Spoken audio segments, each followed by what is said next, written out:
Kinakansela ng Securities and Exchange Commission ang Certificates of Incorporation ng St. Timothy at St. Gerard Construction na parehong pagmamay-ari ng mag-asawang Sara at Curly Diskaya.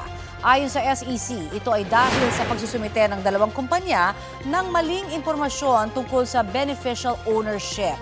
Naging basihan ng komisyon ang pag-amin noon ni Sara Diskaya sa Senate Blue Ribbon Committee na siya ang nagmamay-ari at opisyal ng dalawang kumpanya. Ngunit, batay sa SEC records, wala ang pangalan niya sa Beneficial Owner Declaration ng St. Timothy mula noong 2022 hanggang September 2025 at ng St. Gerard mula 2022 hanggang 2024. Pinagmumulta rin ng tig 2 milyong piso ang dalawang kumpanya dahil sa paglabag.